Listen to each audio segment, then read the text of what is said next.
দুদকের মামলার একজন আসামি টিউলিপ সিদ্দিক, উনি ব্রিটেনের এমপি। উনি একটা চিঠি পাঠিয়েছে দুদককে ওনার আইনজীবীর মাধ্যমে। স্যার, দুদককে একটা পেয়েছে কিনা যে চিঠিতে শেষ পর্যায়ে সে বলেছে তার বিরুদ্ধে যে চলমান প্রক্রিয়া রয়েছে দুদকের, যদি 30 তারিখের মধ্যে দুদক কোনো উত্তর না দেয় সেক্ষেত্রে সেটাকে তারা মনে করবে যেটা শেষ হয়ে গিয়েছে। স্যার, একটু যদি আপনি এই বিষয়টা নিয়ে যদি পেয়ে থাকেন, যদি জেনে থাকেন, একটু যদি বলতেন। আমরা টিউলিপ সিদ্দিকের আইনজীবীর চিঠি একটা আমাদের হাতে এসছে, আমরা আসলে ডাউনলোড করেছি চিঠিটা বেশ মানে সংবাদ মাধ্যমে বেশ ভালোভাবেই এসছে। সেখানে বেশ মজার কথা আছে। এর মধ্যে খুব ইন্টারেস্টিং একটা কথা হচ্ছে যে দুদক কিংবা বাংলাদেশ কি ব্রিটেনের রাজনীতিতে হস্তক্ষেপ করছে কিনা, কিংবা তাদের রাজনীতিকে আমার এখন খুব কঠিন মানে খুব সহজ একটা প্রশ্ন যে টিউলিপ সিদ্দিকের কেসটা কি এমনই কোনো কেস যেটা ব্রিটেনের ভঙ্গুর রাজনীতিকে আরও ভঙ্গুর করে তুলবে? আমার মনে হয় এটা বোধহয় আমরা একটু অন্যভাবে দেখতে পারি। আমি নিজে ব্রিটেনে প্রায় 3 বছরের বেশি সময় লন্ডনে কাটিয়েছি। আমি যদি লন্ডনে কোনো অপরাধ করে থাকি এবং আমি চলে আসলাম তারপরে, কিংবা পালিয়েই হোক আর যেভাবে হোক বাংলাদেশে চলে আসলাম, লন্ডনে যদি একটা মামলা হয় আমার বিরুদ্ধে, তো সেখানে সেই মামলাটা মোকাবেলা করার জন্য কি লন্ডনের কোর্ট, লন্ডনের অ্যান্টি কারাপশন কমিশন, লন্ডনের পুলিশ সবাই কি তাদের দেশ রেখে বাংলাদেশে চলে আসবে বিচার করতে? না, আমার কাছে সেখানে গিয়ে মুখোমুখি হওয়া, মোকাবেলা করা এবং সেখানে বলা যে না, আমি অপরাধী নই, আমার বিরুদ্ধে যে অভিযোগগুলি আসছে অভিযোগগুলি সঠিক না। কিন্তু এখন যেটা মনে হচ্ছে এই চিঠিপত্র পেয়ে সম্ভবত চিঠিপত্রের মাধ্যমে আমরা মামলা মোকদ্দমা নিষ্পত্তি করব।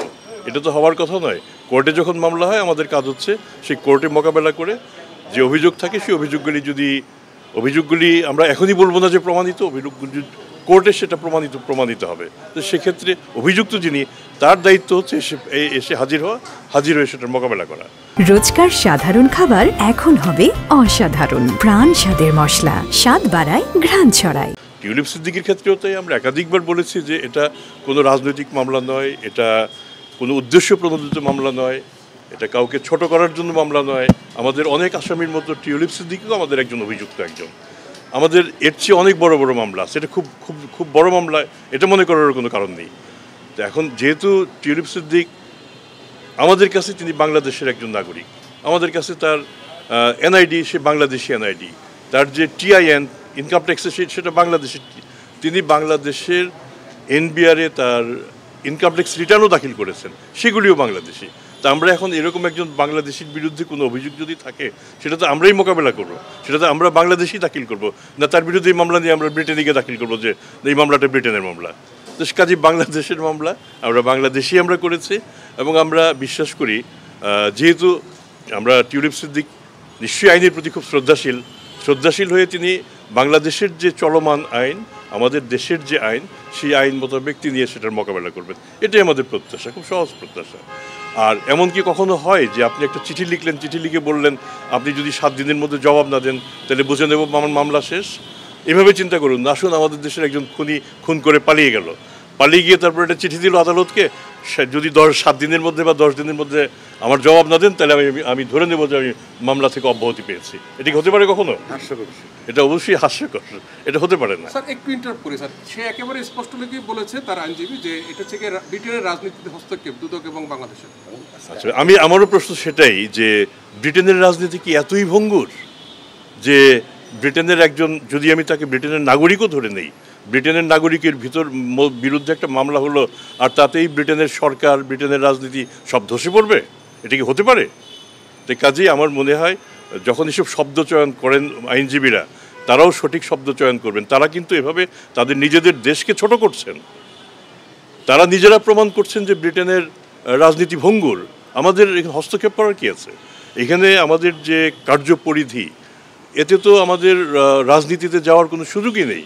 আমরা আমাদের একজন অভিযুক্তের বিরুদ্ধে আমরা কাজ করে যাচ্ছি, এইটুকুই তো। স্যার, এখন তো উনি জানলেন যে ওনার বিরুদ্ধে মামলা চলছে বা তিনি এই বিষয়ে একটু করে উনি একটা গণমাধ্যমেও কিন্তু এই বিষয়টা নিয়ে কথা বলছে, স্কাই নিউজে, এবং সেখানে বলছে যে দুদকের কাছে আসলে কোনো তথ্য উপাত্ত প্রমাণ কোনো কিছুই নেই, রাজনৈতিকভাবে হেনস্থা করার জন্য আসলে তাকে। আমরা প্রথম প্রশ্নটাকে আসি, যা তিনি এখন জানেন, তিনি গোড়া থেকে জানেন বলেই কিন্তু একটা পর্যায়ে তাকে তার মন্ত্রিত্ব থেকে চলে যেতে হয়েছে। এখন তিনি হয়তো আশঙ্কিত আরও কিছু ঘটে কিনা, আমরা নিশ্চয়ই সেটা প্রত্যাশা করব না। আমরা শুধু প্রত্যাশা করব, আমরা কিন্তু ন্যায় বিচার চাই, তাকেও আমরা ন্যায় বিচার দিতে চাই। ন্যায় বিচার দেওয়ার মানেই হচ্ছে আমরা কিন্তু we are A prosecuting body. আমরা মামলাটা কোর্টে করেছি, আমি বিশ্বাস করি তিনি এসে সেটা মোকাবেলা করবেন, মোকাবেলা করে তিনি তার ন্যায় বিচার নিয়ে যাবেন।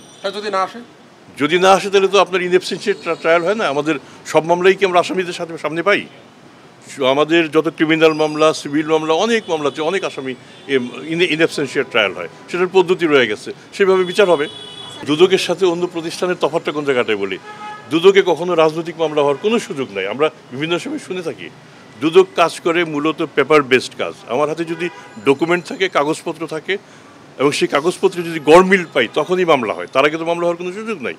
এটা অ্যাবসোলুটলি ডকুমেন্ট বেসড মামলা। তো কাজে এটা শুধু টিউলিপ সিদ্দিক না, অন্য যাদের বিরুদ্ধে মামলা আছে প্রত্যেকের ক্ষেত্রে একই ঘটনা ঘটেছে। টিউলিপ সিদ্দিককে আনার জন্য যেহেতু আপনাদের ওয়ারেন্ট আদালত দিয়েছে, আপনাদের আইনি প্রক্রিয়াটা কি থাকবে, শুরু করেছেন কি? প্রথমত আপনি যখন একজন আদালতের সমনপ্রাপ্ত কিংবা ওয়ারেন্টপ্রাপ্ত একজন আসামি যখন হাজির না হবেন, তখন তার স্ট্যাটাসটা কি? তখন তার স্ট্যাটাসটা হচ্ছে অ্যাবসকন্ডার, পলাতক। তো পলাতককে ধরার জন্য কতগুলি স্ট্যান্ডার্ড পদ্ধতি আছে। আমরা ইন্টারপোলের সহায়তা নেই। ইন্টারপোল নিজেরা অ্যারেস্ট করে না, ইন্টারপোল তাদের পুলিশের সাথে যোগাযোগ করে তারপরে একটা আন্ডারস্ট্যান্ডিংয়ের মাধ্যমে শেষ পর্যন্ত কোনো ক্ষেত্রে আনা হয়, কোনো ক্ষেত্রে হয়তো আনা হয়ও না। আমরা অপেক্ষা করব, আমরা প্রত্যাশা করব যে শুধু টিউলিপ সিদ্দিক কেন, টিউলিপ সিদ্দিক এবং তার স্বজন যারা আছেন তাদের যে মামলা আমাদের এখানে অন্তত আছে, সেগুলি তারা নিজেরা এসে মোকাবেলা করবেন। তো খুব সহজ ব্যাপার এটা। ইন্টারপোলের দিকে যাবেন স্যার? কেন, আমাদের যেতেই হবে। আমরা অলরেডি কারো ক্ষেত্রে আমরা গিয়েছিও।